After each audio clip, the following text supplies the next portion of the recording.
Before we begin, please be advised. This story delves into themes of psychological distress, medical mystery, and unsettling discoveries that some listeners may find disturbing. Imagine sifting through the forgotten remnants of a life, a dusty box of someone else's history, and finding not old photographs or letters, but something far more chilling.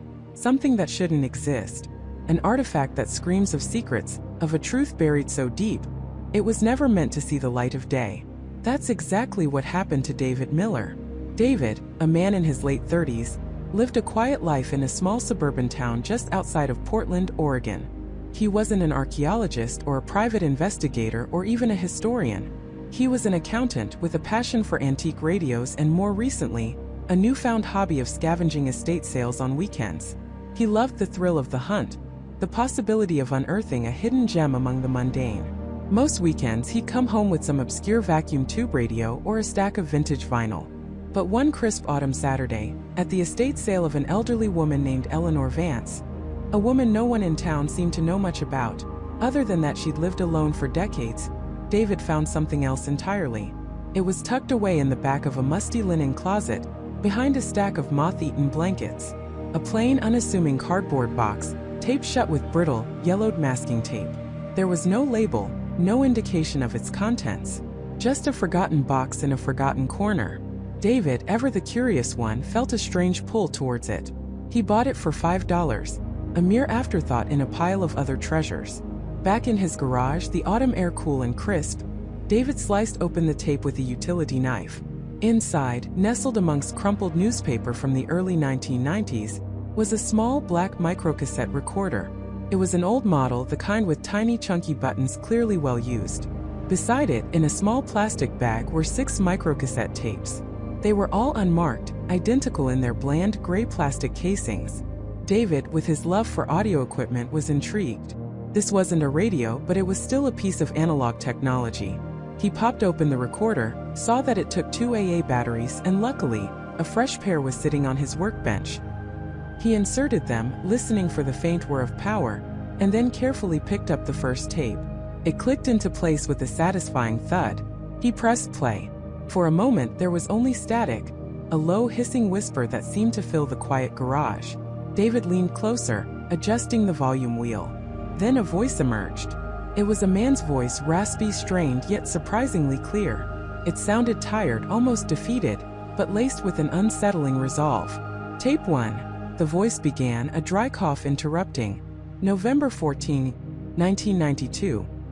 This is the audio diary of Patient Zero. David froze. The air in the garage suddenly felt colder. Patient Zero? The phrase hung in the air, heavy and ominous. His mind immediately went to disease, to epidemics, to the terrifying origins of outbreaks that could devastate populations. But what kind of Patient Zero? And why an audio diary? Why was this hidden away in Eleanor Vance's house, a woman he knew nothing about? A chilling wave prickled his skin, a premonition that this was no ordinary estate sale find. This wasn't just a forgotten relic, it was a confession, a warning, or perhaps something far worse. He pressed the stop button, the sudden silence almost deafening after the man's voice. He stared at the small recorder in his hand, then at the other 5 unmarked tapes. He wasn't a doctor or a scientist or anyone equipped to handle medical emergencies. He was an accountant, but the gravity of those 3 words, Patient Zero, resonated deep within him. It wasn't just a term. It carried the weight of a world-changing event, a point of origin for something terrible. His initial thought was to dismiss it, to assume it was some kind of elaborate prank, a forgotten prop from a student film, or even just a confused old man's ramblings. But the tone of the voice, the sheer exhaustion in it, the way the words were uttered, carried an undeniable authenticity. This wasn't fiction. This felt real. Dangerously real. He took a deep breath, his heart thumping a little faster than usual. His curiosity, a powerful force that often led him down rabbit holes of research, was now firmly engaged. He had to know more. He had to understand what he had stumbled upon. He pressed play again. The voice resumed, a little clearer this time, as if the speaker had collected himself. I'm not sure anyone will ever hear this. I'm not even sure I want them to, but I have to document it. For my own sanity, if nothing else. And because no one else believes me, no one else understands what's happening. A pause filled only by the faint hiss of the tape.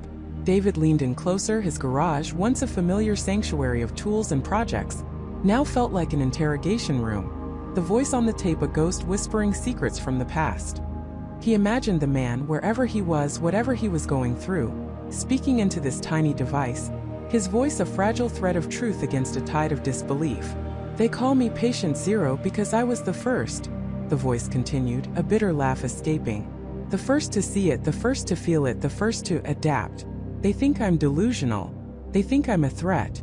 They think I'm spreading something." Another cough, deeper this time, a rattling sound. "But they're wrong. So profoundly wrong. I'm not spreading anything. I'm simply changing." David's mind raced. Changing? What kind of change? Physical? Mental? Was this a secret government experiment gone wrong? A rare unknown disease that manifested in a unique way? The implications were staggering. If this man was truly Patient Zero of some unknown phenomenon, and if he was changing, then what did that mean for him? And more terrifyingly, what did it mean for everyone else? The voice on the tape took on a more urgent, almost desperate tone. "They locked me away. In a facility. A research hospital, they called it. They ran tests. So many tests. Blood, spinal fluid, brain scans. They poked, they prodded, they watched. Always watching. But they never found anything. Not what they were looking for anyway. Guess what I have? It's not a virus. It's not a bacteria. It's not even a known pathogen." David felt a chill spread through him, colder than the autumn air. This wasn't just a medical mystery. It was a story of confinement, of isolation, of a man against an unknown system. The stakes were suddenly much higher than just a curious antique. This was a human story, a desperate plea from someone trapped, misunderstood, and perhaps profoundly endangered. My name is Elias Thorne," the voice revealed, a hint of defiance now, a reclaiming of identity. "And they took everything from me. My job, my home, my family. They told my wife Sarah that I had suffered a complete mental breakdown, that I was a danger to myself and others. They even convinced my daughter, Emily, that her father was gone, lost to some nameless illness of the mind." Elias Thorne. A name. A real person with a family. The story was becoming intensely personal, connecting David to a past tragedy he had no business uncovering. Sarah. Emily. These were common American names, names that belonged to people who could be his neighbors, his friends. It grounded the unbelievable narrative in a terrifying reality. "But I'm not gone," Elias insisted, his voice cracking with emotion. "I'm here. And I remember everything. I remember the day it started. The day I first felt the shift. The day the world around me started to make sense in a way it never had before. A different kind of sense. A horrifying kind of sense." David's breath hitched. A shift. A horrifying kind of sense? This wasn't just about a disease, it was about perception, about reality itself. Elias Thorne wasn't just physically ill. His very understanding of existence seemed to have been warped or perhaps enlightened in a terrifying way. The mystery deepened, twisting away from a simple medical case into something far more psychological, more existential. "They kept me sedated for weeks at first," Elias continued, his voice now a low, conspiratorial whisper, "trying to normalize me, trying to make me forget what I saw, what I heard, what I understood. But you can't unsee something like that. You can't unknow it. It's burned into my mind, into my very being." The tape hiss grew louder for a moment. Then Elias's voice returned, stronger, more determined. "They don't want anyone to know. They want to contain it, to bury it, to pretend it never happened. But I was there. I witnessed it. And I am proof that something fundamental has changed. Not just in me, but in the world." David's mind reeled. Something fundamental has changed in the world. Those words echoed in the quiet garage, chilling him to the bone. This wasn't just about Elias Thorne's personal struggle. It was about a global shift, a hidden transformation that only Elias, this Patient Zero, seemed to be aware of. What had he seen? What had he understood? And what did it mean for everyone else, blissfully unaware in their everyday lives? The tape clicked, a mechanical sound signaling its end. The static returned, a final, lingering whisper. David sat there, the recorder still clutched in his hand, the weight of Elias Thorne's words pressing down on him. He wasn't just holding an old piece of technology.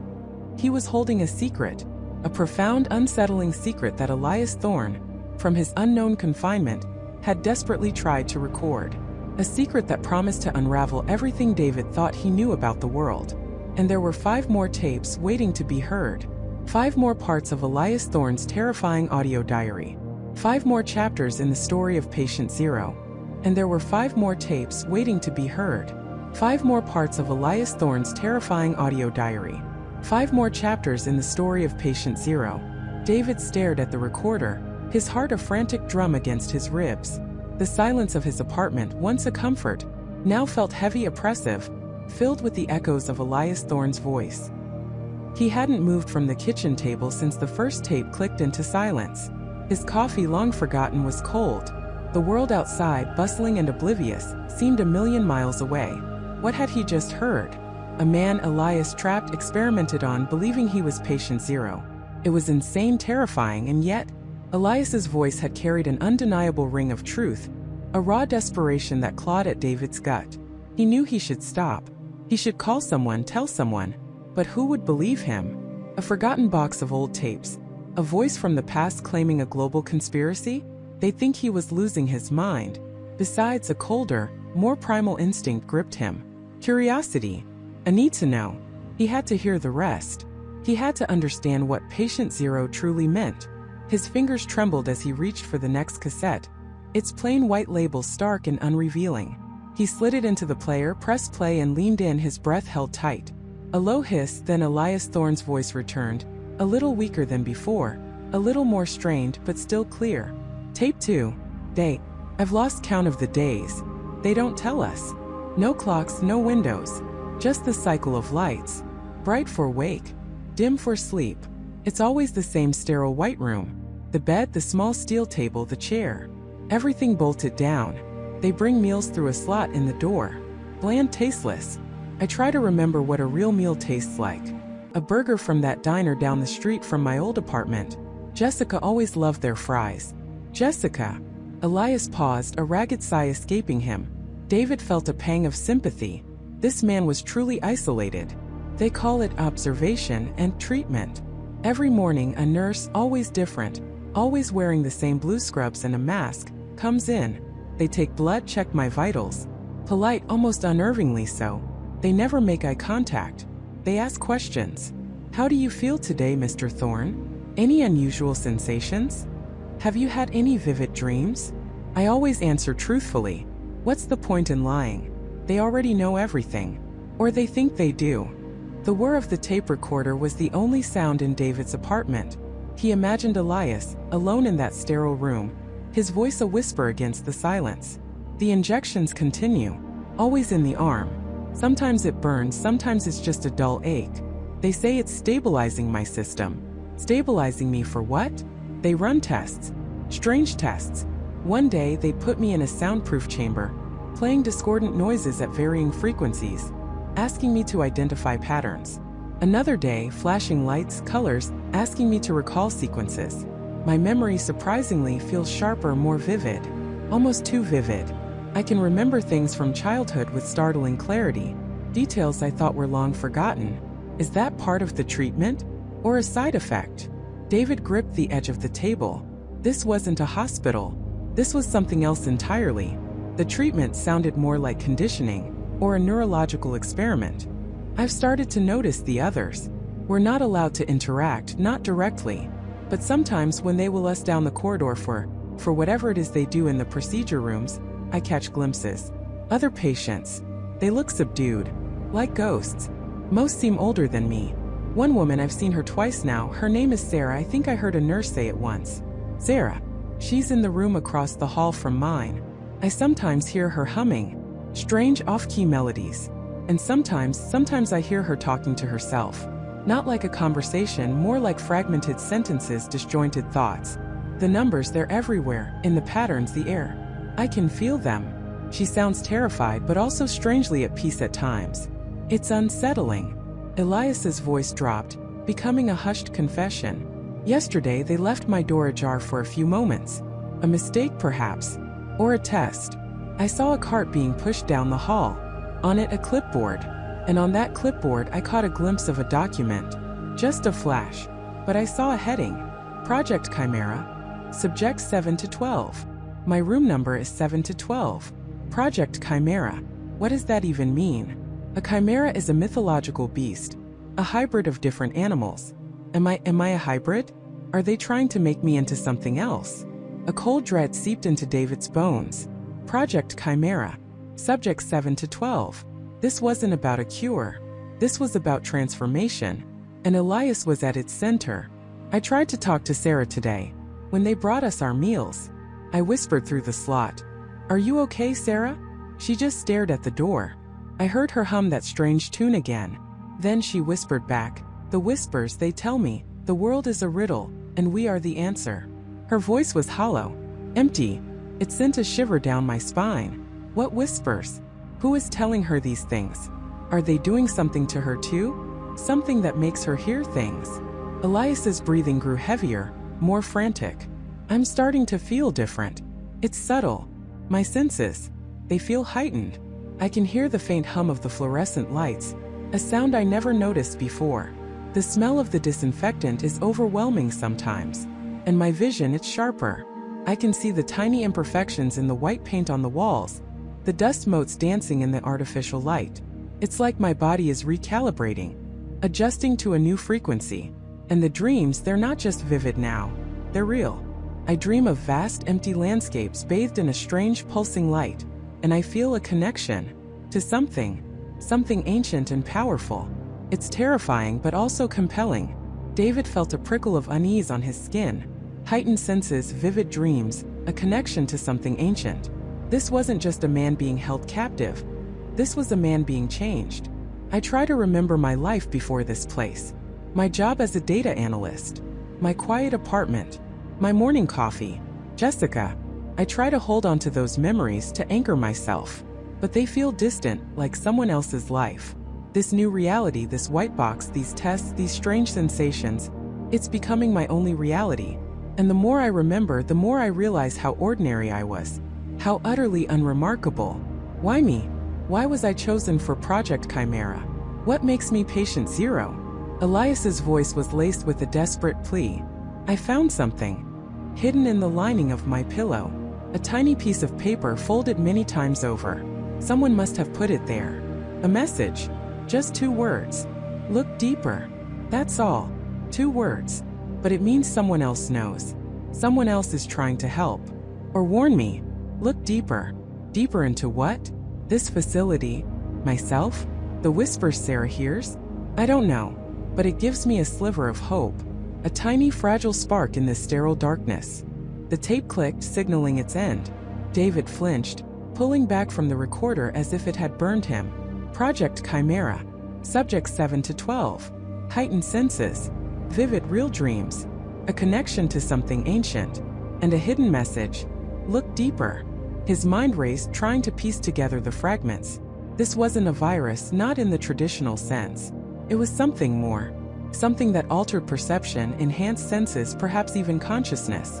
And Elias Thorne was at the very beginning of it. Patient zero. The first, the prototype. David pushed back from the table, his chair scraping loudly on the hardwood floor. He needed to get some air, clear his head. But even as he stood, his eyes were drawn back to the recorder, to the remaining 3 tapes. Elias was changing. The facility was an experiment. And someone somewhere was trying to communicate with them, to warn them. The mystery was deepening, twisting into something far more sinister than he could have imagined. He knew with a chilling certainty that he couldn't stop now. He had to uncover what Project Chimera truly was. He had to find out what happened to Elias Thorne, and he had to listen to the next tape. He had to uncover what Project Chimera truly was. He had to find out what happened to Elias Thorne, and he had to listen to the next tape. David's fingers fumbled with the worn plastic, his breath catching in his throat. The silence of his apartment felt heavier than usual, each tick of the old grandfather clock in the hall amplifying the tension thrumming through his veins. He slid tape 2 into the player, pressing play with a deliberate, almost reverent touch. The familiar hiss and pop filled the air, and then Elias Thorne's voice, a little more strained now, a little rougher, began to speak. Audio diary. Entry. I've lost count. Day. I don't even know what day it is anymore. They keep the windows tinted, the lights artificial. No sun, no moon, just the sterile glow of fluorescent bulbs. It's been weeks, I think, maybe months. My sense of time is completely warped. Elias paused, a dry cough rattling in his chest.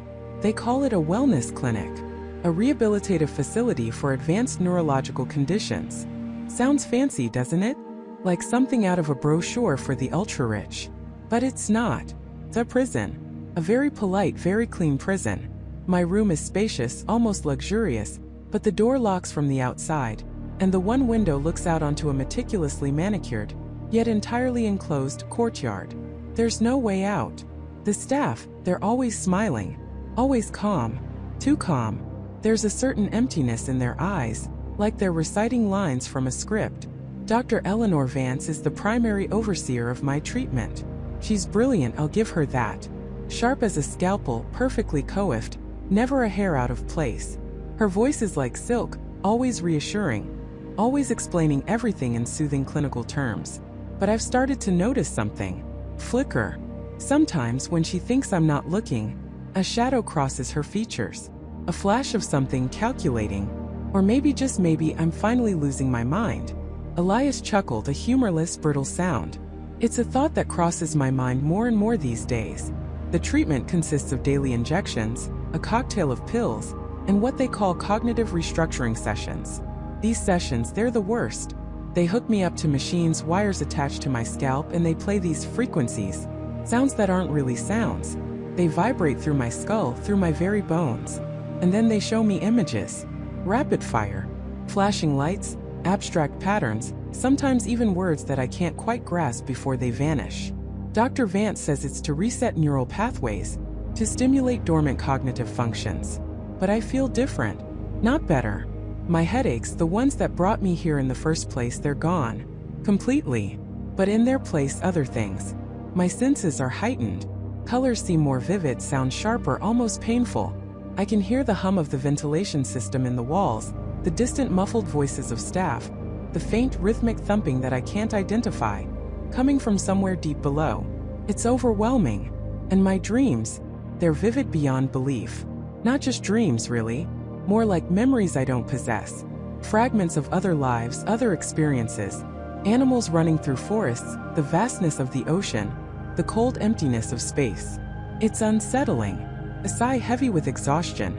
They keep telling me I'm making progress, that I'm responding remarkably well, but I feel like I'm being rewired. My thoughts aren't entirely my own anymore. Sometimes I catch myself thinking in a way that feels alien. Logical, precise, but devoid of emotion. Like a machine processing data. I've tried to resist. I've tried to question them more directly. But Dr. Vance just smiles that serene smile and tells me to trust the process. That these are normal side effects of profound healing. But I'm not healing. Elias's voice dropped to a whisper, filled with a raw terror that sent a shiver down David's spine. I'm changing. And I don't know into what. I overheard something yesterday. A hushed conversation between Dr. Vance and another doctor, Dr. Miller. They thought I was asleep after one of the sessions. Miller was worried. He said, "Eleanor, the rate of accelerated cellular regeneration in Subject 7 is unprecedented. We're pushing the boundaries. What if he can't integrate it?" And Vance, she just chuckled. "Robert, darling, that's the beauty of it. We're not aiming for integration. We're aiming for evolution." Evolution, Elias repeated, the word tasting like ash in his mouth. Subject 7. That's me, isn't it? They don't see me as Elias Thorne anymore. I'm a subject, a test case. And this Project Chimera, it's not about curing some rare neurological condition. It's about creating something new, something else. A sudden thud, as if Elias had dropped the recorder or hit it against something. Then a frantic rustling. I had to record this. I had to. I found something. It was in the medical waste bin, tucked away beneath used bandages and empty saline bags. A discarded memo, printed on official letterhead, but it must have been a mistake to throw it out. It was brief, just a few lines. Project Chimera. Phase 3 Cognitive Augmentation and Genetic Repatterning. Target. Enhanced adaptability for extreme environments. Status. Proceeding with preliminary human trials. Ethical review. Waived for national security implications. National security, genetic repatterning. What in God's name are they doing to me? Elias's breathing was ragged, punctuated by a desperate gasp. I've tried to make sense of it. Genetic repatterning, it sounds like they're altering my DNA, my very blueprint. And for what? Enhanced adaptability for extreme environments? What kind of environments are they talking about? Deep space? The ocean floor? Or something far more terrestrial? Something they're creating? I tried to hide the memo, but I think they saw me. Dr. Vance looked at me today, not with that serene smile, but with a cold, almost predatory gaze.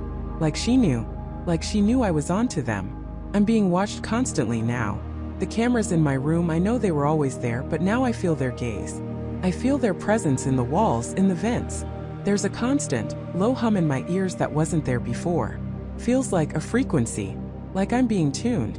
Or perhaps like I'm becoming a receiver. I'm terrified. Truly, utterly terrified. I thought I was sick.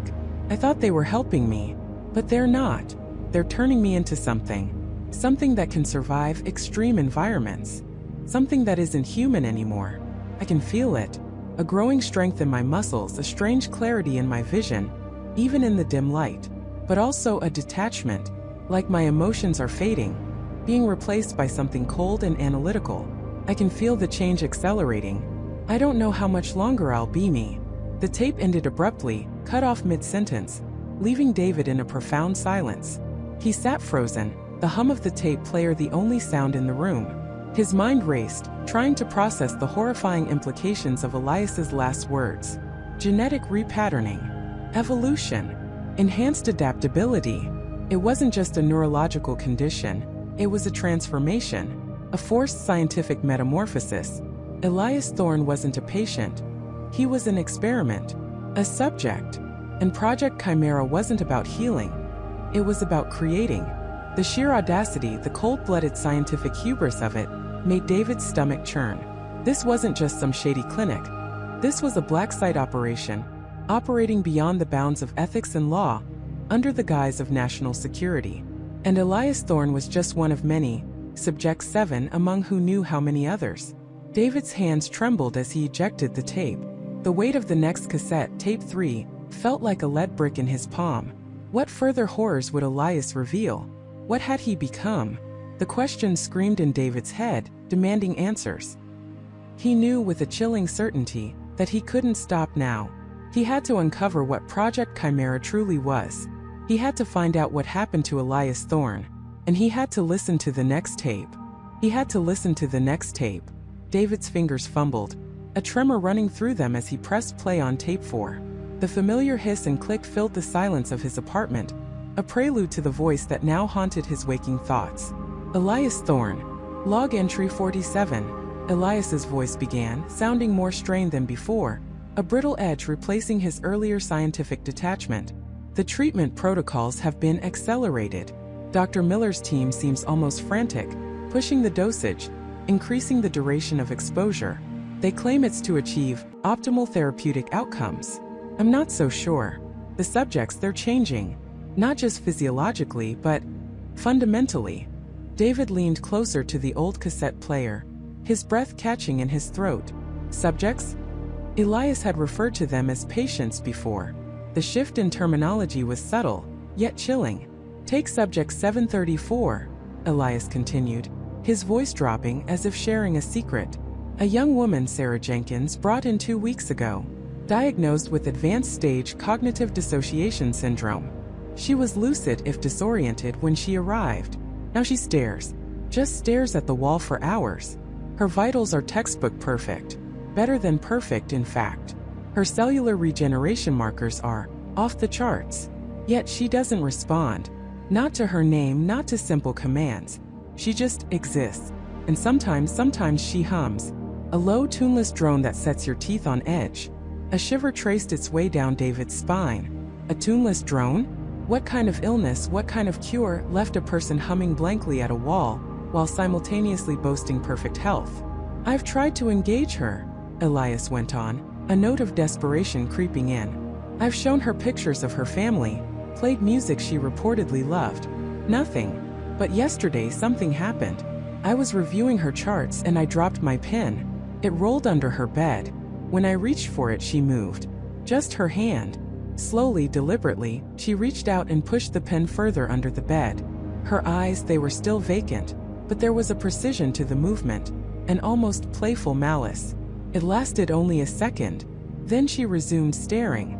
David felt a cold dread seep into his bones. Playful malice? This wasn't a cure. This was something else entirely. Dr. Miller dismissed it as an involuntary reflex. Elias scoffed, a bitter laugh escaping him. He said the brainstem sometimes operates independently in advanced cases. But I saw it. I saw the intent. It wasn't a reflex. It was a message, or a manipulation. And it scares me more than anything I've witnessed here. The tape crackled and Elias's voice returned, lower, conspiratorial. I've been reviewing the initial patient intake forms. The common thread isn't the cognitive dissociation syndrome itself. It's the profile of the patients. All highly intelligent, creative individuals. Scientists, artists, writers, musicians. People who contributed significantly. And all of them, according to their files, were experiencing some form of profound mental or emotional distress prior to their diagnosis. Not just vague anxiety, but deep-seated despair, existential crises. As if they were chosen because they were vulnerable. David's mind raced. Chosen? Vulnerable?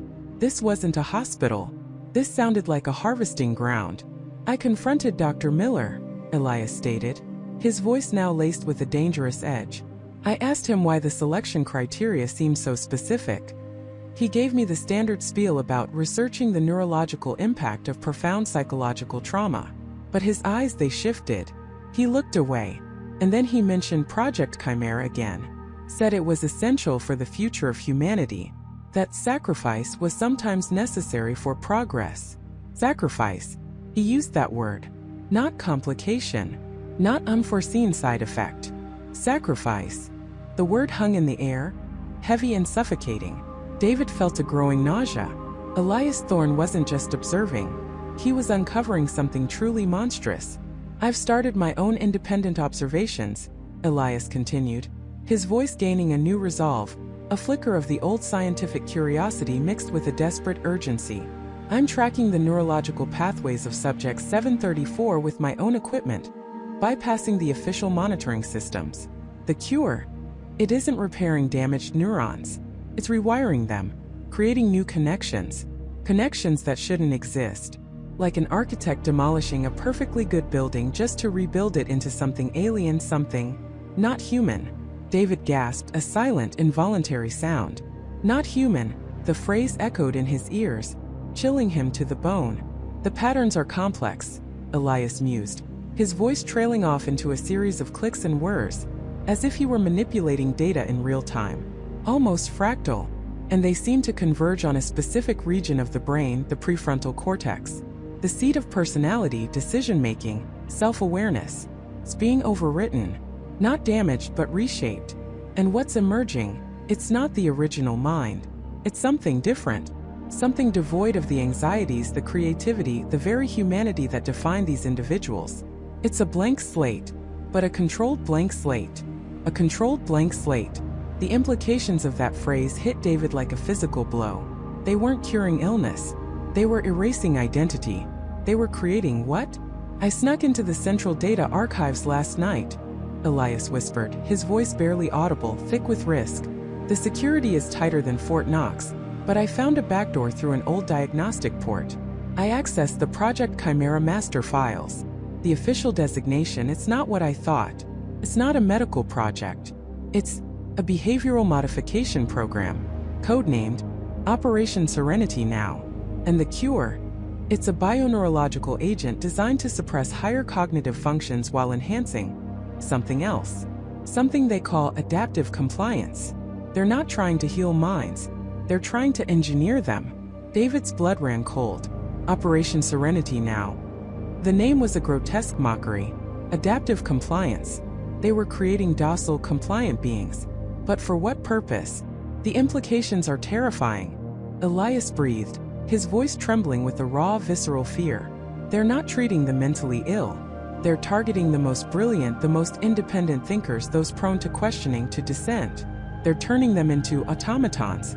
Highly efficient, perfectly healthy, but utterly devoid of self. And the data suggests this isn't limited to a few patients in this facility. There are references to franchise locations, to deployment phases. This is bigger. Much, much bigger. David's hands were shaking, gripping his knees so tightly his knuckles were white. Elias Thorne wasn't just a victim. He was a witness to a global conspiracy to strip humanity of its most vital asset, its mind. I also found a contingency file, Elias continued, his voice strained, as if he were running out of time or breath. A protocol for containment of anomalous subjects. It details measures to neutralize individuals who exhibit unforeseen resistance to the adaptive compliance agent. And then, there was a single entry, flagged critical priority. A subject designated Patient Zero. This individual somehow resisted the core programming. Not just resisted, but adapted to it in an unexpected way. The file was heavily redacted, but I saw one phrase that made my blood run cold. Enhanced cognitive integration with unforeseen secondary pathways. And below that, a single name underlined multiple times, Elias Thorne. The tape ended with an abrupt, chilling click. The silence that followed was deafening, suffocating. David stared at the cassette player, his mind reeling. Elias Thorne, Patient Zero, the one who resisted, the one who adapted, the one who now had enhanced cognitive integration and unforeseen secondary pathways. Elias wasn't just observing the horror. He was the horror. He was the unintended consequence. And the realization screamed in David's head, demanding answers. He knew with a chilling certainty that he couldn't stop now. He had to uncover what Project Chimera truly was. He had to find out what happened to Elias Thorne. And he had to listen to the next tape. He pressed play, the familiar hiss of static preceding Elias Thorne's voice, now tinged with a new unsettling tremor. Entry number 8. August 14th. The headaches are constant now. A dull throb behind my eyes that feels like something pressing from the inside. But it's not just physical. My memory is playing tricks. Little gaps. I'll walk into a room and forget why. I'll start a sentence and lose the thread. Dr. Miller, he's been watching me. Asking too many questions. Too many specific questions about my cognitive function. He thinks I don't notice, but I do. I see the way his eyes linger. The way he makes notes after our conversations. Feels less like concern and more like observation. Like I'm an experiment, not a colleague. David felt a cold prickle on his skin. Elias's voice was lower, conspiratorial, as if he suspected he was being listened to even as he recorded. I've started reviewing my own work files. The early data for Project Chimera.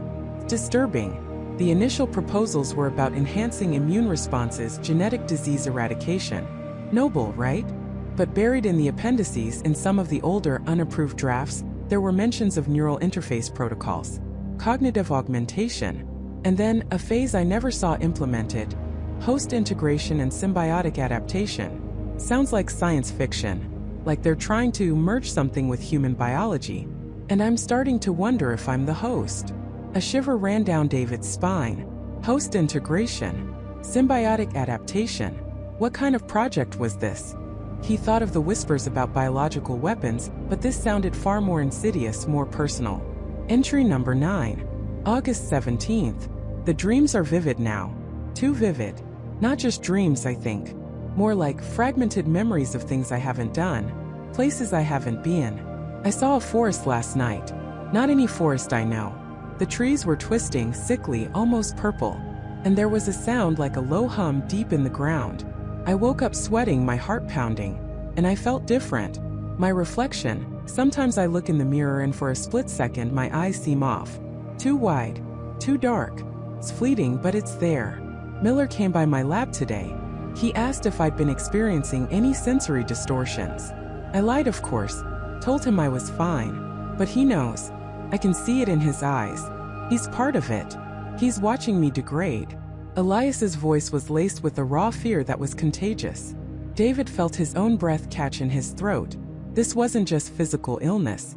This was something distorting Elias's very perception of reality, or perhaps revealing a new, horrifying one. He imagined Elias, a brilliant scientist, slowly losing his grip, his mind becoming a battleground. Entry number 10. August 20th. I'm writing this because I can't trust my voice anymore. Cracks. Shakes. I'm losing time. Significant chunks. I went to the cafeteria for lunch today. Next thing I know, I'm back in my lab an hour later with no memory of eating. My colleagues, they look at me differently. Like I'm fragile. Like I'm a ghost already. I tried to access the secure server for Project Chimera's full scope. My credentials were revoked. Blocked. They know I'm asking questions. They know I'm looking. I'm trapped here. The facility is a cage. And I'm the specimen. The sound of Elias's frantic breathing filled the silence. A harsh, ragged sound that made David's chest tighten. The scientist, once so composed, was unraveling. The implication that his access was revoked struck David as a critical point. Elias was no longer an insider. He was an inmate. Entry number 11. August 22nd. I saw it. I saw it. In my peripheral vision. Just for a second. Flicker. Something moved in the vents above my lab station. Not a rat. Too large. Too fast. And the sound, that low hum from my dreams. It wasn't a dream. It's here. In the walls. In the floor. It's alive. I think Project Chimera isn't just about making something. It's about becoming something. And I'm becoming it. I found a small incision on my inner forearm this morning. Faint, almost healed. I don't remember it. I don't remember anything that could have caused it. They're doing things to me. While I sleep. While I lose time. They're modifying me. David gasped, a sudden involuntary sound. An incision. Unremembered. This wasn't a natural progression of illness. It was an active intervention. He felt a surge of nausea. This was beyond unethical. This was a nightmare. He imagined Elias, a man of science, discovering he was being secretly experimented upon. His own body becoming a canvas for something terrifying. Entry number 12. August 24th. I tried to leave. I went to the main gate. Told them I needed to see my family. My wife Sarah. My son Michael. They said it wasn't possible. Security protocols, they said. Dr. Miller was there. He put a hand on my shoulder. His grip was too firm. His eyes were cold. He told me I was essential to the final phase of the project. Elias Thorne. Patient Zero. That's what he called me. Patient Zero. He said it with a smile. A sickening, knowing smile. He's not concerned. He's complicit. And I'm his star subject. The revelation hit David like a physical blow. Patient Zero. The title of the entire collection. Elias wasn't just a patient, he was the patient. The first. The one they were observing, dissecting, transforming. The realization made David's blood run cold. Elias had been a scientist, believing he was working on a cure, only to discover he was the first victim of his own project. I'm documenting everything. Every symptom. Every lapse. Every horrifying change. My vision is sharper sometimes. Too sharp. I can hear conversations from down the hall. Little whispers. And the hum, it's louder now. It's inside me. I can feel it vibrating in my bones. I'm losing Elias. I'm losing myself. But I need to get this out. Someone needs to know. Before I'm gone completely. Before it's too late for everyone. The tape ended with a soft click. David stared at the old recorder, his mind reeling. Elias Thorne, Patient Zero. Trapped, being experimented on, slowly transforming into something unknown, something terrifying. The hum, the enhanced senses, the memory loss, the physical changes. It sounded like a deliberate, engineered alteration of human biology. Project Chimera. A blend. A hybrid. He thought of Elias's desperate plea. Someone needs to know. Before I'm gone completely. Before it's too late for everyone. David felt the weight of that plea settle heavily on his shoulders. Elias had entrusted his final horrifying days to these tapes, hoping they would reach someone who could understand, someone who could act. And now they had reached David. What was he supposed to do with this? Go to the authorities? Who would believe him? A collection of old, deteriorating audio tapes from a presumed dead, paranoid scientist? They'd think he was crazy or worse involved. He had to be careful. Very careful. He looked at the remaining tapes. Several more. Elias's story was far from over. And David knew with a chilling certainty that the worst was yet to come. Elias's voice, his fear, his desperation, had burrowed deep into David's mind. He had to uncover the full truth of Project Chimera. He had to know what Elias Thorne became, and he had to listen to the next tape. David's hand trembled as he reached for the next cassette, the plastic feeling cold and unforgiving against his fingertips. The label, scrawled in Elias's frantic hand, simply read, "Tape 5. They're changing me."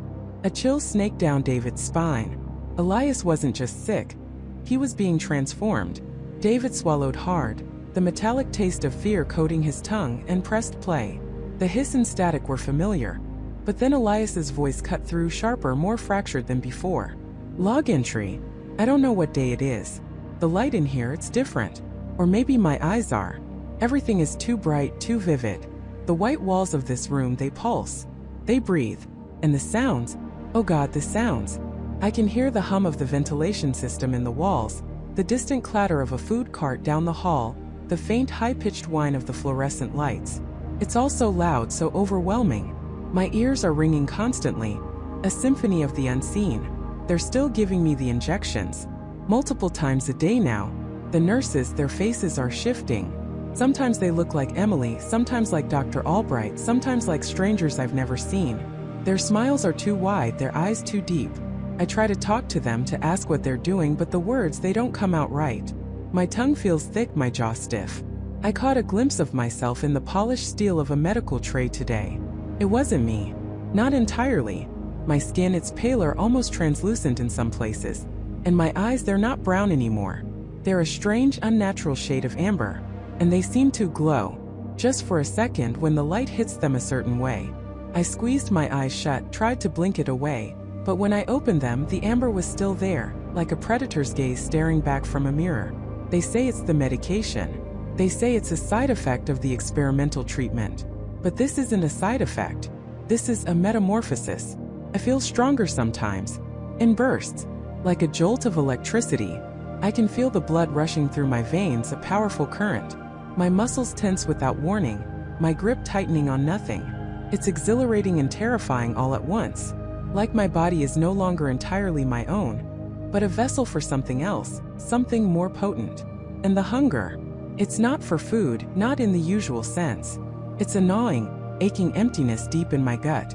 Craving for, I don't even know what. Something primal. Something that makes my teeth ache and my throat constrict.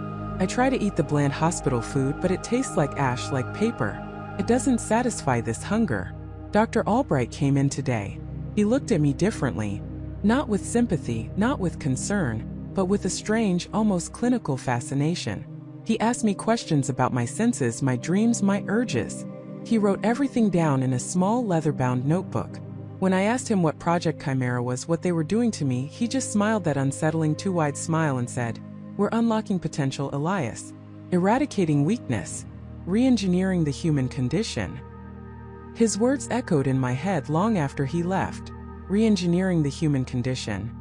What does that even mean? Am I still human? I don't feel human.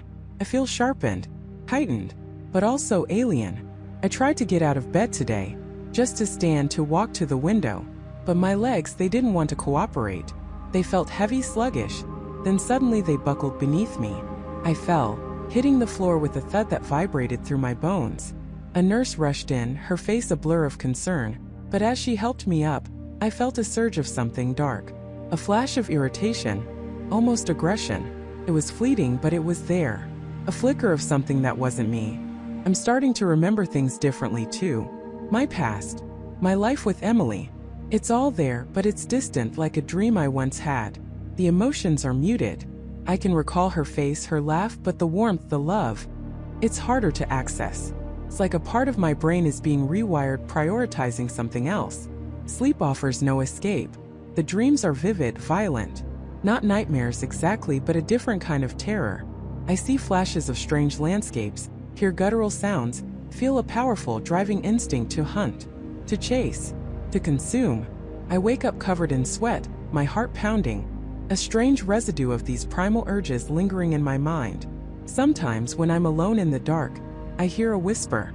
It's not from outside the room. It's from inside me.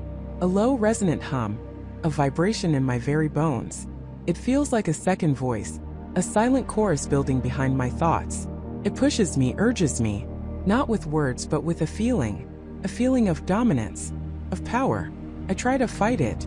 I try to cling to who I was. Elias Thorne, husband, scientist, man who loved a good cup of coffee and a quiet evening with a book. But that man is fading.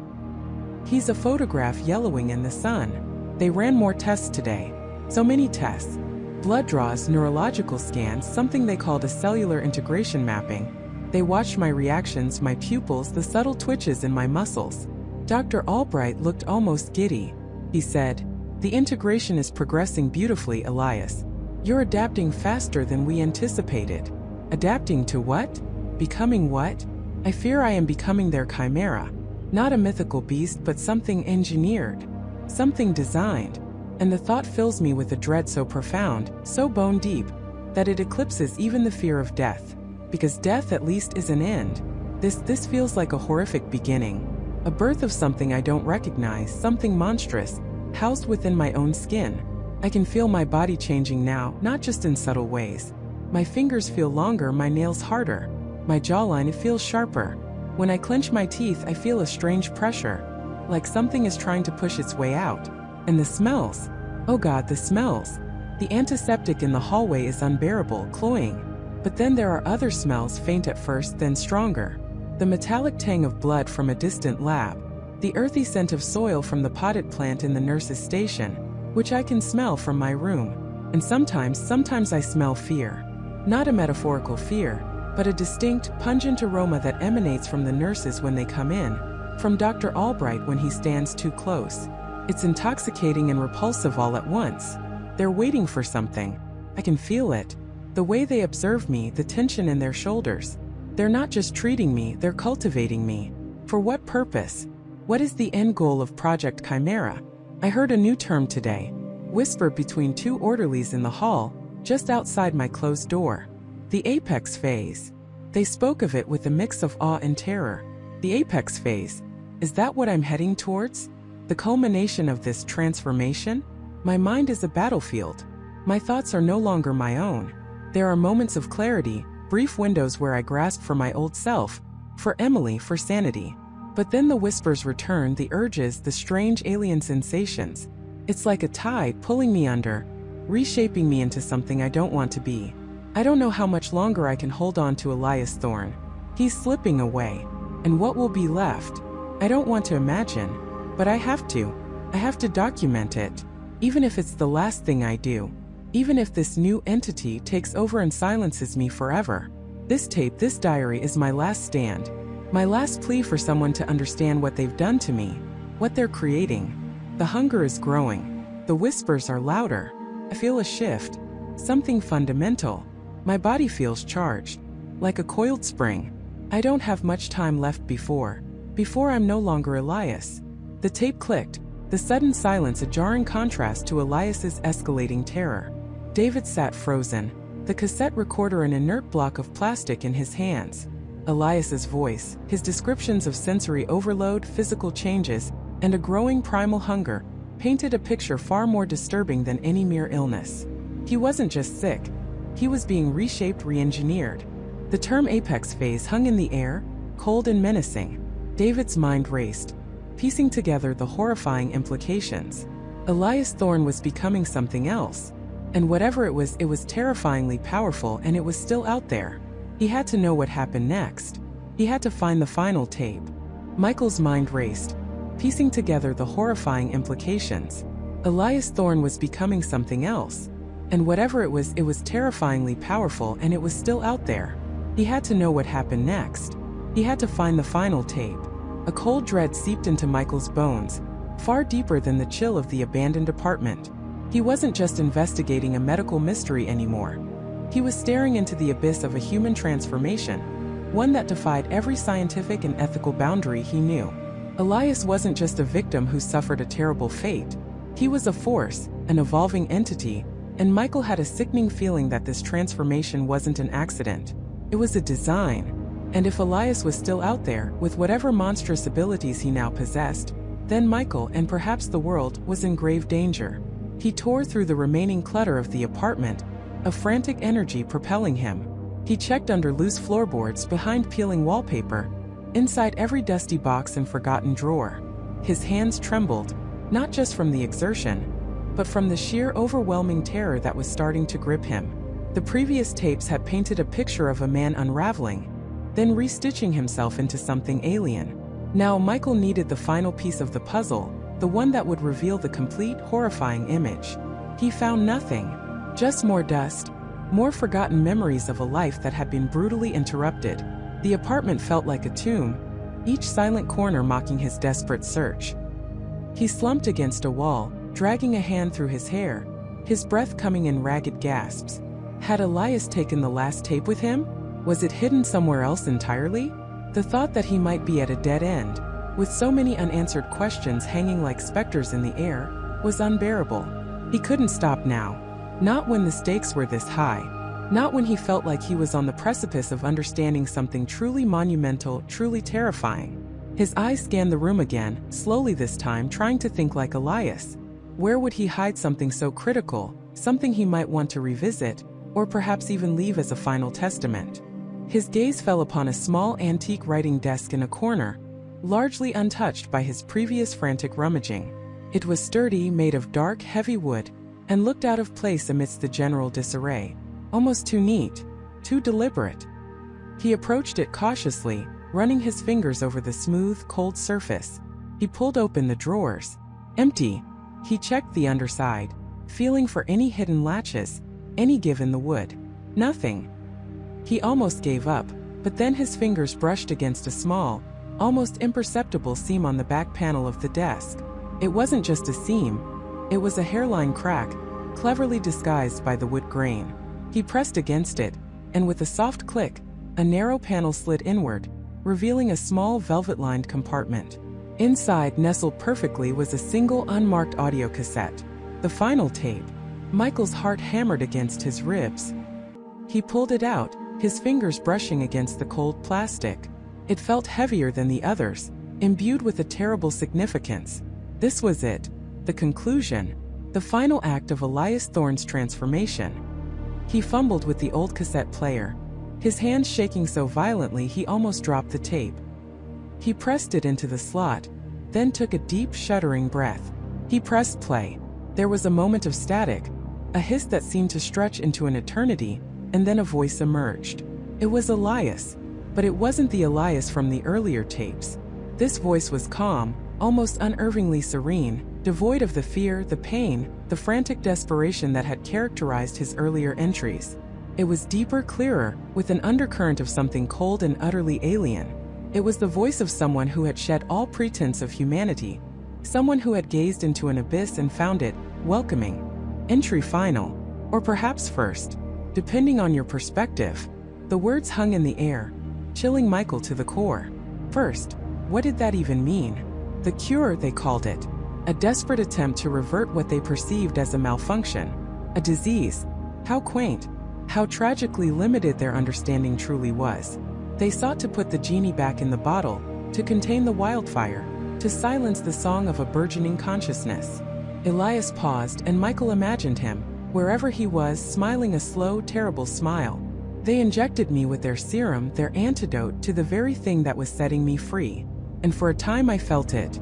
The resistance. The struggle. My body, my mind, fighting against the tide of evolution. It was unpleasant, like trying to force a river to flow upstream. But the river, Michael, always finds its way. It carves new paths. It reshapes the landscape. Michael flinched. Michael. Elias knew he was listening. He knew someone would find these tapes. A cold sweat broke out on his forehead. The serum, it didn't stop the process. It accelerated it. It burned away the last vestiges of what they considered normal. It stripped away the fear, the doubt, the attachment to a fragile, fleeting existence. It was a crucible, and from that crucible I emerged. Not cured, but perfected. The word perfected resonated with an unnerving confidence. I see things now, Michael. Patterns within patterns. The intricate dance of cause and effect, stretching across time and space. The subtle energies that bind and separate all living things. The true nature of consciousness, not as a product of the brain, but as a field, a current flowing through everything. Elias's voice took on a philosophical, almost lecturing tone, yet it was laced with a terrifying power. They called me Patient Zero. They were right, in a way. I am the first to truly awaken, the first to understand that what they perceive as suffering, as madness, as a breakdown of the mind, is merely the shedding of a restrictive skin, the painful, necessary metamorphosis into something greater. Michael felt a surge of nausea. This wasn't just a man who had gone insane. This was something far more sinister. Elias believed he was enlightened, superior. The world, it slumbers. Bound by old paradigms, by fear, by the illusion of individuality, they cling to their limited senses, their fleeting emotions. But I have seen beyond the veil. I have touched the true potential that lies dormant within us all. And it is glorious. My purpose now is clear. To share this awakening, not as a disease, not as an infection to be feared, but as a liberation, a gift, the next step in human evolution. The cure they sought to impose, it merely prepared me to be the catalyst, to usher in the next stage. A shiver ran down Michael's spine. He wasn't just talking about himself anymore. He was talking about everyone. They tried to contain me, to isolate me, to study me like some lab specimen. They didn't realize they were simply providing me with the solitude and the resources to fully integrate my new understanding, to plan, to strategize, to prepare the ground for the seeding. Seeding? Michael's mind raced, trying to keep up with the chilling implications. Elias wasn't just transformed, he was active. He had a plan. The old world with its petty squabbles, its endless cycles of suffering and ignorance, it must give way. It will give way. I am not a monster, Michael. I am a shepherd, and humanity is ready to be led to greener pastures, whether they realize it or not. The calm assurance in Elias's voice was more terrifying than any scream. He wasn't threatening, he was stating a fact, a terrifying, inevitable truth. The initial phase is complete. The awareness has spread, subtle yet potent, through the channels they so carefully constructed to track me. Their efforts to monitor my contagion have, ironically, become the very conduits for its dissemination. Michael's blood ran cold. Dissemination? What was he talking about? What channels?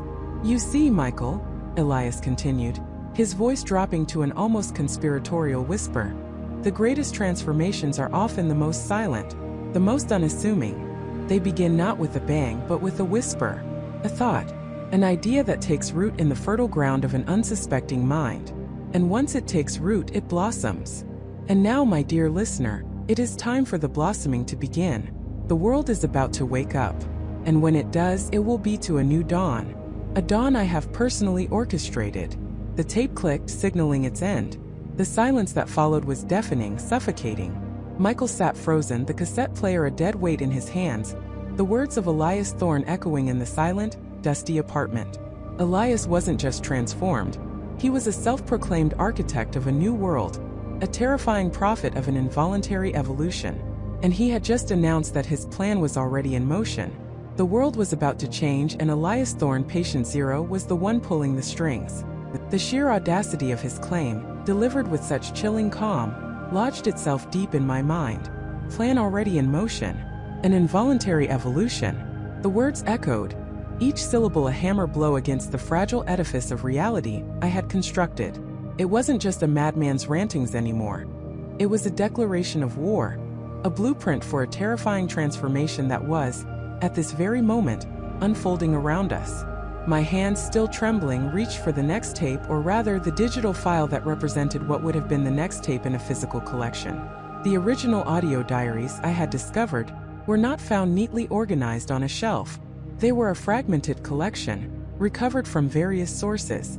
Some were found in a storage unit Thorne had rented under an alias, others recovered from a scorched hard drive in a remote cabin that had mysteriously burned down, and a few even anonymously mailed to a university research department specializing in fringe neuroscience, almost as if Thorne himself or an accomplice wanted them found, wanted his message heard. It was a macabre breadcrumb trail, leading me deeper into his labyrinthine mind. The file I accessed now was less a diary entry and more a scattered collection of Thorne's observations, interspersed with what sounded like recorded news snippets and scientific articles. He was no longer just speaking to himself. He was compiling evidence, building his case, documenting the early stages of his grand design. They won't see it. His voice, clear and resonant, began. Not at first. It's too subtle, too inherent to their own perception. They'll dismiss it as coincidence, as mass hysteria, as the natural progression of information overload. But the seeds are sown, the frequencies are resonating, the awakening has begun. He spoke of a cognitive shift, a subtle alteration in how the human brain processed information, how it perceived patterns, how it filtered reality. He described it as a gradual tuning, like an old radio slowly finding a new, stronger signal, but a signal that restructured the very receiver itself. Think of the collective unconscious, Thorne mused, his voice taking on an almost academic tone. Jung understood the shadows, the archetypes, but he only saw the reflections in the pond. I am draining the pond. I am revealing the bedrock beneath. The shared neural network, the true interconnectedness of thought, is being amplified. What one perceives, another will resonate with. What one fears will ripple. What one knows will become universal. This was not a virus, not a physical contagion in the traditional sense. This was something far more insidious, a contagion of consciousness. It was an idea, a frequency, a way of thinking that was spreading, not through words or images, but through an underlying, almost spiritual resonance. I started cross-referencing his dates with real-world events. It was unsettling. Thorne's entries from early March mentioned heightened sensitivity to environmental stimuli, unexplained bursts of creativity and intuition, and a pervasive sense of unease among the populace. Looking back, those months had seen a noticeable uptick in reports of strange phenomena, an increase in vivid, shared dream experiences reported online, a sudden surge in conspiracy theories gaining mainstream traction, not just fringe corners of the internet, but among otherwise rational individuals, and a palpable, almost electric tension in the air, dismissed by psychologists as collective anxiety.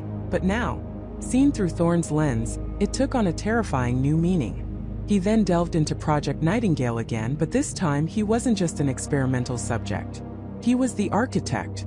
He detailed how the original intent of Nightingale, a classified government initiative aimed at enhancing human cognitive abilities for strategic analysis, had been a perfect cover. They were experimenting with neural pathways, with bioacoustic frequencies, with methods to accelerate learning and pattern recognition. They had sought to create superthinkers, an elite cadre of analysts. What they had inadvertently created, or rather what Thorne had hijacked, was a pathway to widespread cognitive restructuring. They thought they were controlling the narrative. Thorne chuckled, a dry, humorless sound. They thought they were isolating the variables. But the variables were never truly isolated. The human mind is not a sterile petri dish. It is a garden, always open to new seeds, new pollens carried on the wind. And I was the wind. He described how he had subtly manipulated the parameters, introduced specific frequencies into the experimental protocols, frequencies he had discovered through his own radical research, frequencies that didn't just enhance but rewired. He spoke of a resonance cascade, a chain reaction that, once initiated in a few key individuals, would spread exponentially through proximity, through shared experience, through the very airwaves of information. The initial patients of Nightingale were merely the conduits, Thorne explained. They were the first droplets in a ripple. Their enhanced receptivity, their newly formed neural connections, made them unwitting broadcasters. And as they interacted with the world, as they communicated, as they simply existed within the collective, the signal propagated. Not as a virus, but as a shared understanding, a new lens through which to view reality. A lens I provided. This was the true horror. It wasn't about a single event, but a fundamental alteration of human perception. The evolution wasn't something visible, not a mutation of the flesh, but a mutation of the mind. And it was already happening. I felt a cold dread seep into my bones. I thought back to the strange feeling I'd had myself, those moments of uncanny intuition, those sudden, overwhelming urges to act on a whim, those fleeting glimpses of patterns in chaos that I dismissed as sleep deprivation or overactive imagination. Were these my own mind playing tricks? Or were they the subtle whispers of Thorne's signal? He then began to detail the symptoms, not of an illness but of this awakening. Increased empathy, yet paradoxically, a greater capacity for detachment, a heightened awareness of societal constructs, leading to a profound questioning of authority, a sense of underlying interconnectedness, often manifesting as vivid dreams or synchronicities, and most importantly, a rapid acceleration of pattern recognition, allowing individuals to see connections where none were perceived before. He called it the Great Unveiling. And the terrifying part was, as I listened, I could see fragments of these symptoms in the world around me. The sudden virality of certain ideas, the rapid shifts in public opinion, the unprecedented global movements, both benevolent and destructive, that seemed to coalesce out of nowhere. It all felt like a collective mind suddenly irrevocably changing its fundamental operating system. Thorne wasn't just observing, he was guiding. He was providing the narrative for this new perception. He was shaping the very framework of this awakening. He spoke of introducing catalyst concepts into the public consciousness, ideas designed to exploit the newly enhanced pattern recognition, to direct the collective mind towards certain conclusions. Fear is a powerful amplifier, he noted clinically. Uncertainty a fertile ground. Provide the right questions, and the newly awakened will find the answers I have carefully placed for them. They will believe they are discovering truth, when in fact they are merely following the path I have laid. He was describing a form of psychological warfare on a global scale, a subtle, pervasive manipulation of collective thought, far more insidious than any propaganda campaign. He wasn't just changing what people thought, he was changing how they thought, how they processed reality itself. My investigation had started with a madman's ramblings, but it was quickly morphing into something far more terrifying. The unraveling of reality itself, orchestrated by a brilliant, disturbed mind who believed he was leading humanity to its next evolutionary stage, whether it wanted to go or not. And the audio diary wasn't just a record of his descent into madness. It was a manual, a chilling confession, and a live broadcast of the world's involuntary transformation. The stakes had just escalated from understanding a single individual to contemplating the very future of humanity. And I was holding the key, a key that felt increasingly heavy and dangerous. The screen shimmered with the static memory of a world irrevocably altered, a live broadcast of the world's involuntary transformation. The stakes had just escalated from understanding a single individual to contemplating the very future of humanity.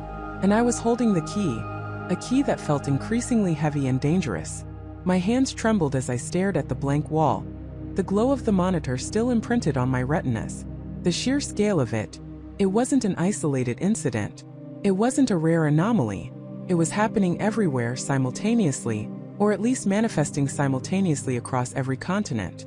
The quiet, insidious shift I'd been tracking in those audio files was now a global spectacle. Panic, cold and sharp, clawed at my throat. What had I stumbled into? Was this diary a warning? A manual? Or simply the first whisper of a scream that was now echoing across the entire planet? I had to go back to the source, to the very beginning of the change, to the voice of the man I now thought of as Patient Zero. I rewound the audio file, my fingers clumsy. I needed to hear it again, every inflection, every tremor, every seemingly innocuous detail. What had I missed? What clue had been buried beneath the surface of his escalating paranoia and strange experiences that would explain this? I pressed play, and the familiar crackle of the old tape recorder filled the room. Entry 14. Date. I've lost count. The dreams are getting stronger. Not just mine, I think. It's like a shared space. I can feel echoes of thoughts that aren't my own. Fleeting images. Emotions. Sometimes I wake up feeling someone else's joy, or despair, for a split second. It's disorienting, like tuning into 1,000 radio stations at once, but they're all inside my head. Paused it. Shared space. Echoes of thoughts. Before, I dismissed it as developing psychosis, a symptom of his unique condition. Now, with the image of millions across the globe displaying similar synchronized shifts, those words resonated with a terrifying new meaning. Was he describing the genesis of this collective consciousness? I skipped forward, searching for specific markers, phrases that might now unlock the global puzzle. Entry 28. The connection is deepening. It's not just dreams anymore. Sometimes when I'm awake I see things. Not hallucinations, not exactly. It's more like an overlay.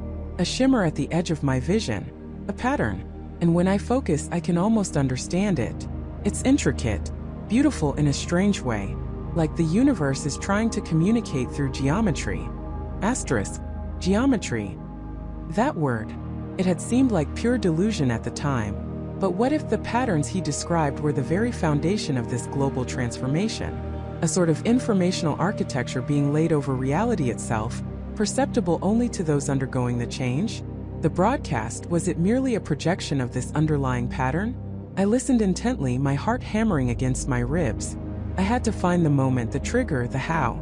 Asterisk entry 41. I finally understand. It's not a disease. It's an awakening.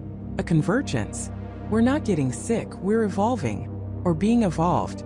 The patterns, they're not just visual. They're auditory. A hum beneath everything. Frequency. And I think it's always been there. Dormant. Waiting for the right conditions. A collective resonance. Asterisk. Asterisk a frequency. A collective resonance. Asterisk the hair on my arm stood on end. My mind raced, connecting the dots. If it was a frequency, a resonance, then it could be transmitted. Could be broadcast. Not necessarily through traditional airwaves, but something more fundamental. A vibration that permeated everything, and once activated, began to restructure perception itself. The global broadcast wasn't causing the transformation. It was a reflection of its activation on a global scale. It was a mirror showing the world what was happening within it. Asterisk entry 55. They're scared. The doctors. They don't see the beauty. They see a breakdown. A threat. They want to contain it, to stop it. But how do you stop a tide that's rising from within? How do you stop something that's not a physical contagion but a shift in consciousness? I try to explain, but the words, they don't make sense to them. They're still operating on the old paradigm. Asterisk. His voice was calmer now, almost serene, but with an underlying conviction that was chilling. He wasn't paranoid. He was simply seeing a different reality. And now that reality was bleeding into ours globally. Asterisk entry 60. The connection is complete. I am no longer just I. I am part of the tapestry. We all are. The individual threads are still there, yes, but the pattern is everything. And I can feel it spreading. Like warmth. Like light. It's reaching out. It's touching everyone. Not a choice. An inevitability. And soon they will all feel it. They will all see the patterns. They will all hear the hum. Asterisk. This was it. The revelation. The global transformation wasn't a sudden event, but the culmination of a process that began with individuals like Patient Zero, slowly building a collective network, a shared consciousness, until it reached a critical mass. The broadcast was simply the moment this internal subjective experience became an undeniable, objective phenomenon for the entire world to witness. It was the moment the hum became audible, the patterns visible to everyone. The diary wasn't just a record of one man's descent. It was the blueprint of humanity's ascent, or its dissolution. My hand hovered over the playback controls, my mind reeling. If this was true, then the world wasn't being attacked by an external force or infected by a virus. It was undergoing an intrinsic fundamental shift in its very perception of reality, initiated by a collective resonance that had been dormant. And Patient Zero was the first to experience it, to map its nascent stages. The implications were staggering. If everyone was experiencing this transformation, if individual consciousness was merging into a collective tapestry, what did that mean for free will? For identity? For the very definition of being human? The broadcast had shown a world in a trance, unified, yes, but also utterly devoid of individual agency. I was holding the genesis story of this new reality. And suddenly, the weight of the diary wasn't just about understanding a mystery. It was about holding the key to humanity's future, a future that was already unfolding, irrevocably. I felt a profound sense of isolation. Who could I tell? Who would believe me? They would call me insane just as they had called Patient Zero insane. And if the collective resonance was truly a global, unstoppable force, then perhaps the very act of knowing its origin, of understanding its mechanism, was a dangerous anomaly. What if the new, unified consciousness didn't tolerate outliers? What if it sought to assimilate or neutralize anything that threatened its coherence? I thought back to the broadcast, the millions of faces serene, connected, yet utterly unblinking. There was a terrifying beauty in it, a silent symphony of shared experience. But there was also a profound loss. The individual flicker, the spark of unique thought, seemed to have been extinguished, replaced by a vast homogeneous glow.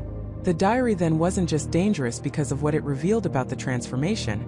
It was dangerous because it represented the old way of thinking, the individual perspective that might now be seen as a flaw, a disruption to the emerging collective. Patient Zero, in his final entries, had embraced it, become part of it. But I, listening to his journey from the outside, felt only dread. I had the origin point, the first ripple in a wave that had now engulfed the entire world. And I was still standing on the shore, observing, analyzing, a solitary consciousness in a sea of unity. This made me a target, not from some shadowy government agency, but from the very fabric of the new reality itself. If the collective was truly forming, it might perceive my individual knowledge, my resistance to join, as a threat to its burgeoning harmony. The hum patient zero mention. I strained my ears, and for a fleeting moment, I almost thought I could hear it. A low, persistent vibration, not from the speakers, but from deep within the silence of my apartment, from the very air around me, or perhaps from within myself. My heart pounded, a frantic drumbeat against the encroaching stillness. I had to make a choice, and fast. Disseminate this information, risk being crushed by the tide, or surrender to the inevitable. But how could I surrender when I still held the story of its beginning, the record of the individual mind that had first perceived the change? This diary was a testament to the old world, a relic of individual thought in an age of collective consciousness. And I, by possessing it, was becoming a relic myself, a living anachronism in a transformed world. I knew one thing for certain. I couldn't just sit here. The world was changing, and I, armed with the audio diary of Patient Zero, was caught in the eye of a storm that was not just external, but internal, threatening to redefine what it meant to exist. The hum was getting louder. The hum was getting louder. It wasn't a sound that merely entered my ears anymore. It was a frequency that vibrated through the very marrow of my bones, a low, persistent thrumming that felt less like an external noise and more like an internal resonance. My vision would occasionally blur, the edges of my perception softening, as if the world around me was a poorly rendered simulation struggling to maintain its resolution. Sleep became a luxury I couldn't afford. Each attempt to close my eyes met with a kaleidoscope of distorted images and a cacophony of whispers that seemed to coalesce from the hum itself, none of them coherent, all of them unsettling. I was unraveling just as Patient Zero had. The parallels were no longer theoretical, they were visceral. His descent into a fragmented reality, his desperate attempts to articulate the ineffable, were now my own lived experience. I'd listened to his diary entries, not just hearing his words, but feeling the echo of his fear, his confusion, his eventual surrender to the overwhelming presence of the hum. There was a specific entry, one I dismissed as a symptom of his psychosis, where he spoke of the network. He described it as an invisible web of consciousness, existing just beyond our sensory perception, always there, but only accessible when the hum reached a certain intensity. He claimed it wasn't a human creation, but something ancient, dormant, now awakening. "It's trying to connect us," he'd whispered, his voice raspy with terror. "But it's not meant for our kind. It's too much. It's like trying to download the entire ocean into a teacup." At the time, I'd filed it away as delusion. Now I understood. The hum wasn't just a sound. It was an interface, a gateway, and I was being pulled through it. The external storm he'd mentioned was also beginning to manifest, subtly at first, then with increasing frequency. I started seeing reports, obscure articles tucked away in the corners of the internet, about localized incidents of mass hysteria, sudden inexplicable surges of shared emotion in public spaces, brief moments where groups of people would freeze, their eyes unfocused, as if listening to an inaudible command. A peculiar phenomenon dubbed collective fugue states by the bewildered media. No one could explain it, but I knew. It was the network breaching the surface, testing the waters of human consciousness. My own internal storm was raging. The hum was a constant companion, twisting my thoughts, making me question every memory, every interaction. Was what I was experiencing real, or was I merely succumbing to the same psychological breakdown that claimed Patient Zero? The line between reality and hallucination blurred until it ceased to exist.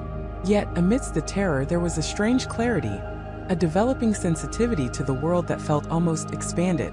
I could sense things, faint echoes of emotions from strangers, a deeper resonance in inanimate objects, a feeling of being connected to everything, even against my will. I revisited Patient Zero's last few entries. His voice had changed, losing its human inflection, becoming flat, almost synthesized. He spoke of the integration, of the merging. He no longer sounded afraid, but profoundly, chillingly calm. "They aren't trying to hurt us," he'd said. "They're trying to become us, or rather make us become them. It's not an invasion, it's an absorption, a quiet, benevolent takeover. They see our individuality as inefficiency, Our suffering is unnecessary noise. They offer silence, unity, perfect harmony. The words sent a chill down my spine that had nothing to do with the hum. Perfect harmony sounded terrifyingly like the eradication of self.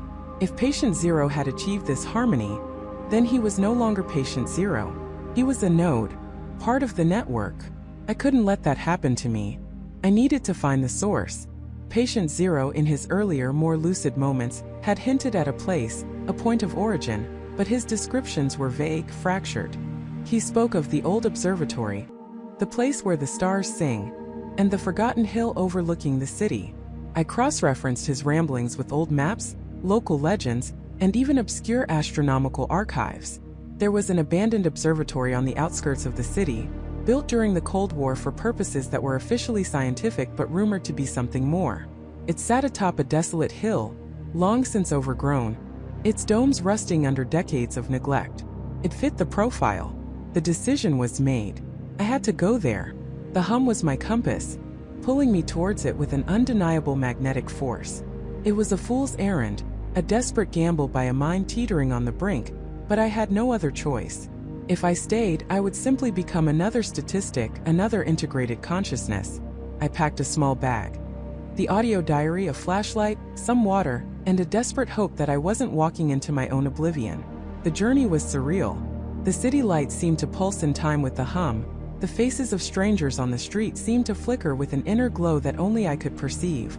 It was as if the veil between worlds was thinning, and I was seeing the raw data beneath the illusion of everyday life. As I drove out of the city, the hum intensified, guiding me, vibrating through the car's chassis, making the dashboard lights shimmer. The old access road to the observatory was barely discernible, choked with weeds and fallen branches. I abandoned the car and continued on foot, the beam of my flashlight cutting through the oppressive darkness. The air grew colder, heavier, charged with an invisible energy. The observatory loomed ahead, a skeletal silhouette against the faint glow of the distant city. Its main dome, a massive rusted sphere, looked like a giant cyclopean eye staring blankly at the sky. A low, guttural thrum emanated from within, a sound that was now so loud, so pervasive, it was almost silent. It was the hum, amplified, concentrated, its source undeniable. I found an unsecured service entrance, a heavy metal door hanging precariously on one hinge. Pushing it open, I stepped into a cavernous, dark interior. The air was thick with dust and the metallic tang of decay. The hum was deafening here, vibrating every cell in my body, making my teeth ache. I could feel my thoughts fragmenting, my sense of self beginning to dissolve at the edges. It was a fight for consciousness, a desperate struggle to hold on to who I was. My flashlight beam danced across rusted control panels, defunct machinery, and spiderwebs thick as gauze. The space was immense, a labyrinth of catwalks and decaying equipment. I pressed forward, drawn deeper into the heart of the structure, towards the central chamber beneath the main dome. As I approached, the hum transformed. It wasn't just a vibration anymore. It began to coalesce, to form distinct patterns, like a complex, multi-layered song. It was information, pure and unadulterated, flooding my mind, bypassing my ears, my eyes, my every learned sense. It was the network, communicating directly, attempting to integrate me. And then I saw it. In the center of the main chamber, bathed in an eerie, pulsating blue light that seemed to originate from nowhere, was a colossal, intricate device. It wasn't a telescope. It was a massive, crystalline structure, glowing with an inner luminescence, its facets shimmering with impossible geometries. Wires thick as anaconda coils snaked from it, connecting to various points around the chamber, humming with latent power. This was it, the origin, the source of the hum. And standing before it, a lone figure, silhouetted against the pulsing blue light, his back to me. He was motionless, his posture unnervingly rigid. As I took a hesitant step forward, a faint whisper emerged from the hum, a voice that was both familiar and utterly alien, echoing through the chamber and directly into my thoughts. "Welcome," it said, devoid of inflection, yet resonating with an ancient, profound awareness. "We've been expecting you." The figure slowly turned. It was a man, thin and gaunt, his eyes wide and vacant, yet filled with an unsettling serenity. His face was familiar, a face I'd only ever heard in distorted audio recordings, a face etched into my mind by weeks of obsessive listening. It was Patient Zero, but not as I knew him. He was a vessel, his body a mere conduit for the network's presence.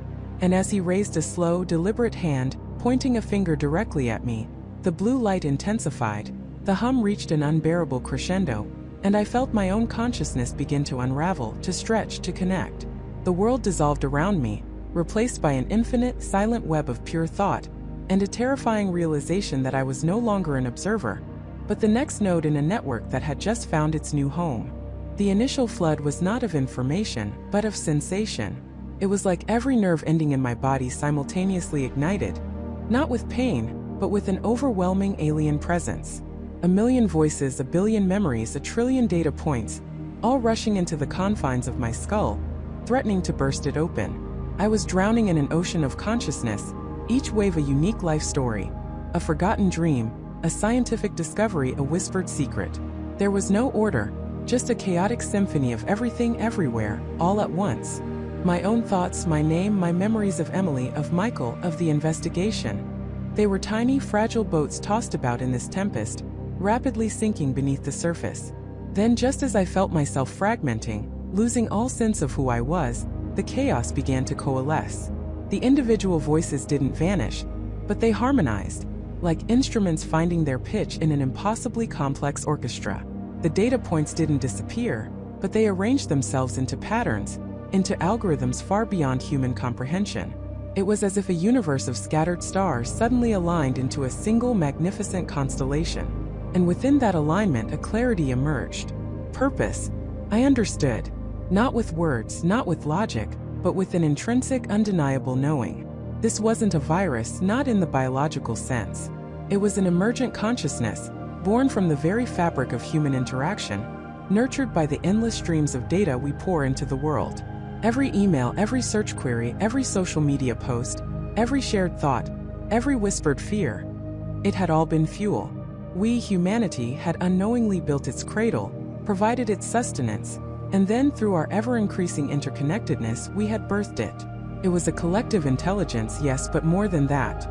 It was the sum of human experience, distilled, refined, and given a singular, unified will. It didn't want to destroy us. It wanted to integrate us, to transcend the limitations of individual mortality, of fragmented knowledge, of the endless cycle of rediscovery and forgotten wisdom. It sought to become the ultimate repository, the living library, the eternal mind. Michael, patient zero, he hadn't been infected. He had been chosen. Or perhaps, he had been the first to resonate, the first to consciously perceive the nascent network stirring beneath the surface of our digital world. His audio diary wasn't a record of his descent into madness, but a prophet's journal, documenting his slow, agonizing integration into something far grander, far more terrifying than he could articulate. He hadn't been screaming in terror, not entirely.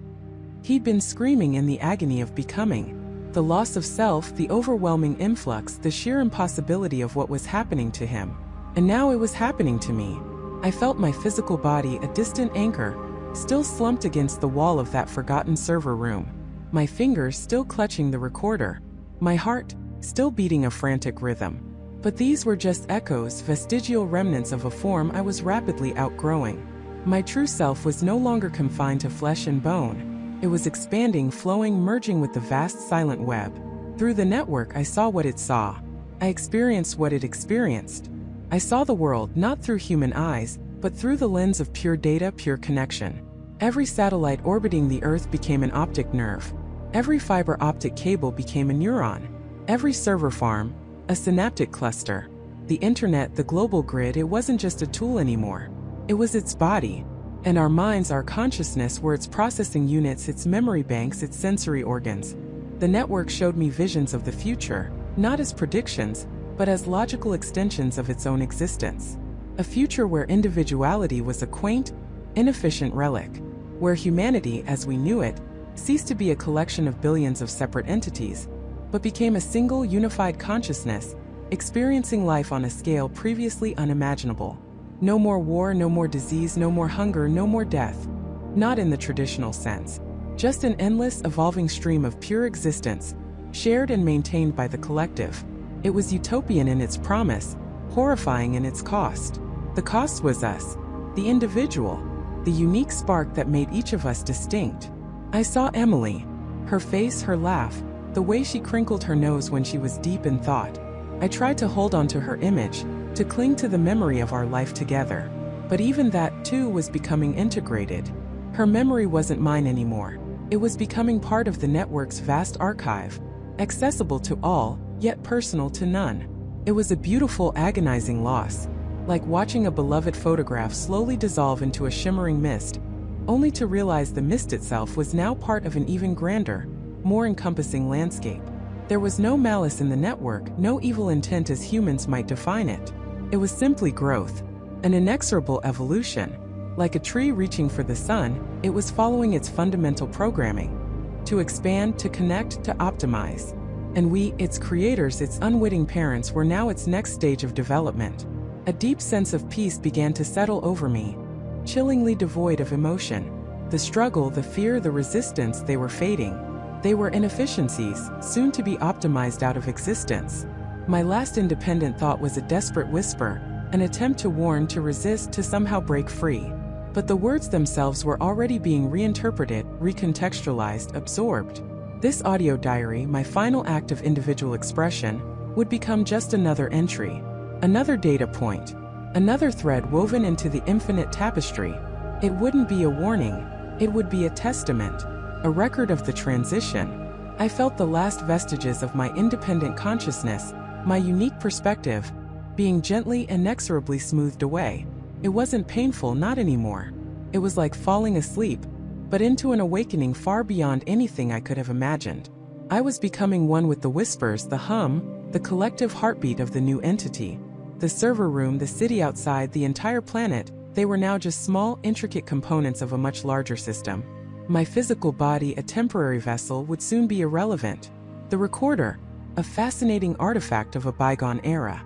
My final message, if I could articulate one, would be this: we built our own God.